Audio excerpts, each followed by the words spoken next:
Kindly like, subscribe, and hit the bell icon for latest updates.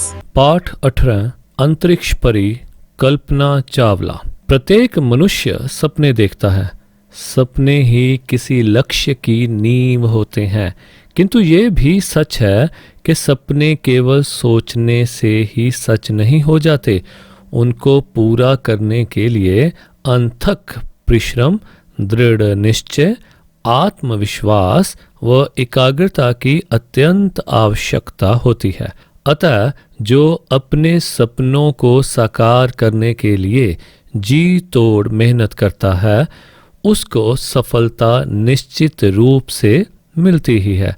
वह कितना सौभाग्यशाली होता है जो अपने सपनों को साकार होते देखता है। बच्चों, ऐसे ही बचपन में उड़ते हुए विमानों को देखकर आसमान की सैर करने का सपना कल्पना चावला ने देखा और बड़े होने पर उस सपने को साकार कर दिखाया। कल्पना चावला का भी मानना था कि सपनों से सफलता की ओर जाने की राह मौजूद होती है। व्यक्ति में उसे खोजने की दृष्टि, उस पर चलने का साहस और उसका अनुसरण करने की इच्छा शक्ति होनी चाहिए।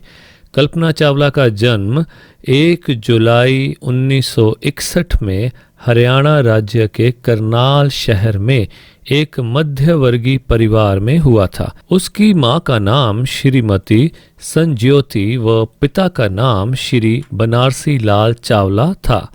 वह अपने परिवार में 4 भाई बहनों में सबसे छोटी थी। सभी उसे घर में प्यार से मोंटू नाम से बुलाते थे।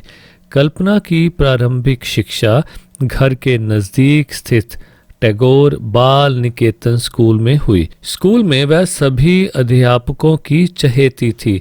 वह शुरू से ही जिज्ञासु प्रवृत्ति की थी। आसमान में विमानों को उड़ते देखकर वह बरबस ही उनकी ओर आकर्षित हो जाती थी। वह सदा यही चाहती थी कि उसके सपनों को भी पंख लग जाएं और एक दिन वह भी दूर गगन की सैर करे। उसे विमानों के प्रति इस कदर लगाव था कि स्कूल की क्राफ्ट की कक्षा में भी वह विमान बनाया करती थी। जब कल्पना 8वीं कक्षा में थी तो उसने इंजीनियर बनने की इच्छा अपने माता पिता को जाहिर की।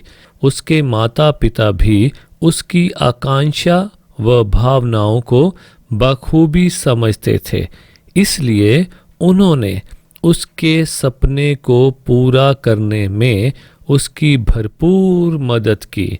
सन 1978 में कल्पना ने प्री इंजीनियरिंग की परीक्षा पास कर ली। उसने अपनी लगन, निष्ठा व कड़ी मेहनत से पंजाब इंजीनियरिंग कॉलेज चंडीगढ़ से सन 1982 में एरोनॉटिकल इंजीनियरिंग में स्नातक की डिग्री प्राप्त की। ये उसका पसंदीदा विषय था। वह भी इस विषय में बोरियत महसूस नहीं करती थी। पढ़ाई के साथ साथ वह कॉलेज के उत्सवों, सभाओं आदि में भी सक्रिय रूप से भाग लेती थी। स्नातक डिग्री पूरी होने के बाद वह आगे अमेरिका जाकर इंजीनियरिंग में ही स्नातकोत्तर की डिग्री लेना चाहती थी। कहा भी गया है, जहाँ चाह वहाँ राह।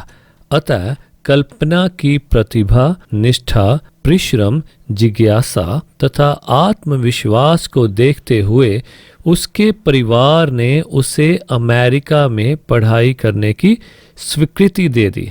अमेरिका में रहकर पढ़ाई करने के लिए तो वह बेहद उत्सुक थी। अंततः वह स्नातकोत्तर की डिग्री लेने के लिए अमेरिका पहुंच ही गई। वहां उसे टेक्सास विश्वविद्यालय में प्रवेश मिल गया। वहां उसकी भेंट एक अमेरिकी जिसका नाम जीन पियरे हैरिसन था से हुई। धीरे धीरे वह उसका सबसे अच्छा मित्र बन गया। इसी विश्वविद्यालय परिसर में एक फ्लाइंग क्लब भी था। हैरिसन फ्लाइंग क्लब का छात्र था। कल्पना भी फ्लाइंग क्लब में जाने लगी। अब मन ही मन उसे लगने लगा था कि हवाई जहाज उड़ाने का उसका सपना साकार हो जाएगा। सन 1983 में कल्पना और हैरिसन का विवाह हो गया। वह पढ़ाई भी साथ ही जोरों से कर रही थी। अतः सन 1984 में टेक्सास विश्वविद्यालय से उसने एरोस्पेस इंजीनियरिंग में स्नातकोत्तर की डिग्री प्राप्त की। तदंतर सन 1988 में उसने कोलोरेडो विश्वविद्यालय से एरोस्पेस इंजीनियरिंग में पीएचडी की डिग्री प्राप्त की। वह अपने प्रेरक व उत्साही पति के साथ उड़ान की बारीकियों को सीखती थी। कुछ ही समय के भीतर उसने जहाज उड़ाने का लाइसेंस भी ले लिया था। अब तो वह निरंतर जहाज़ों की कलाबाजी का आनंद लेती। वो अपने मित्रों को भी हवाई सैर कराती। सन 1993 में कल्पना ने अमेरिका में कैलिफोर्निया की एक कंपनी ओवरसेट मेथड्स इनकॉर्पोरेशन में उपाध्यक्ष के पद पर भविष्य के अंतरिक्ष अभियानों की रूपरेखा के लिए रिसर्च वैज्ञानिक का कार्य किया। ये बात पूर्णतः सत्य है कि सच्ची लगन, जी तोड़ मेहनत व सतत अभ्यास कभी निष्फल नहीं जाता। वह देर सवेर जरूर फलीभूत होता है।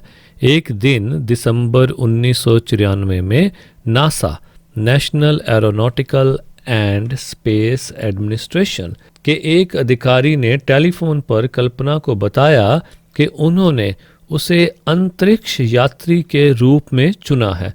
उन्होंने उसे अंतरिक्ष यात्रियों के लिए आयोजित की जाने वाली कार्यशाला में भाग लेने का निमंत्रण भी दिया। ये सब सुनकर कल्पना की खुशी का ठिकाना ना रहा। आज उसके कानों ने वह बात सुनी जिसका उसे वर्षों से इंतजार था। यह एक ऐसा अवसर था जिसके लिए दुनिया के बड़े बड़े वैज्ञानिक तरसते हैं। अंतरिक्ष यात्री के रूप में चुने जाने के बाद उसका आत्मविश्वास और भी बढ़ गया। वह जहाज़ों को उड़ाने में तो पहले ही कुशल थी, किंतु अंतरिक्ष में उड़ने के अवसर को लेकर वह बहुत ही उत्साहित थी। 16 मार्च 1995 को कल्पना ने 1 साल का प्रशिक्षण पूरा किया। प्रशिक्षण के बाद कल्पना की अंतरिक्ष यात्री के प्रतिनिधि के रूप में तकनीकी क्षेत्रों में नियुक्ति की गई। यहाँ पर रोबोटिक उपकरणों का विकास और अंतरिक्ष यान को नियंत्रित करने वाले सॉफ्टवेयर की शटल एवियोनिक्स प्रयोगशाला में परीक्षण करना इसके मुख्य काम थे। अब कल्पना की जिंदगी में वही दिन भी आ गया जिसके वह सपने देखती थी। कल्पना ने अपने दल के साथ STM स्पेस ट्रांसपोर्टेशन सिस्टम अंतरिक्ष परिवहन प्रणाली 87 अंतरिक्ष यान द्वारा 19 नवंबर 1997 को भारतीय समय अनुसार 2:37 पर अपनी पहली उड़ान भरी।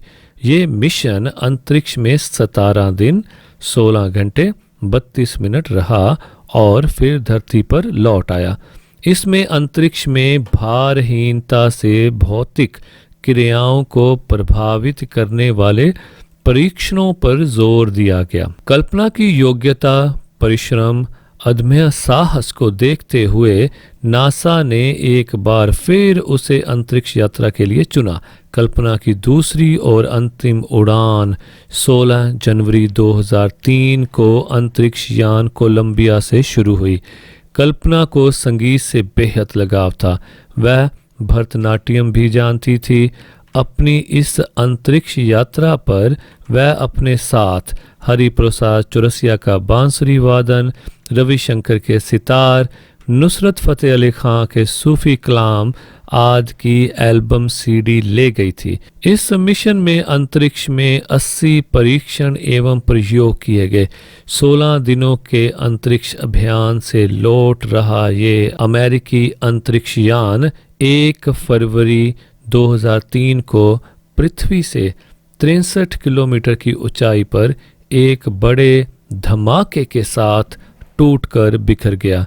इस यान का मलबा अमेरिका के टेक्सास शहर में गिरा, जहां कल्पना ने अपनी स्नातकोत्तर की डिग्री प्राप्त की थी। कल्पना समेत शेष अन्य 6 अंतरिक्ष यात्री अंतरिक्ष में विलीन हो गए। सारे विश्व के लिए ये एक दिल दहला देने वाली घटना थी, जहां सभी अंतरिक्ष यात्रियों के लौटने का इंतजार कर रहे थे, वहीं एकदम से सभी दुख के सागर में डूब गए। अमेरिका के मानव अंतरिक्ष उड़ान के इतिहास में ये पहला अवसर था जब कोई अंतरिक्ष यान अपने मिशन को सफलतापूर्वक संपन्न करने के बाद पृथ्वी पर लौटते समय दुर्घटनाग्रस्त हो गया था। कल्पना के परिवार के सदस्य उसके स्वागत के लिए तो पहले से ही अमेरिका पहुंच गए थे। वे उसकी वापसी की प्रतीक्षा में थे, किंतु कमबख्त वक्त ने ऐसा होने ना दिया। भारत की होनहार कल्पना सभी को उस दिन बिलखता छोड़कर कहीं कल्पनाओं में खो गई, किंतु आज भी वह सभी के दिलों पर राज करती है। युवाओं के लिए तो वह निस्संदेह प्रेरणा स्रोत रही है और रहेगी। पूरा विश्व उसे नमन करता है।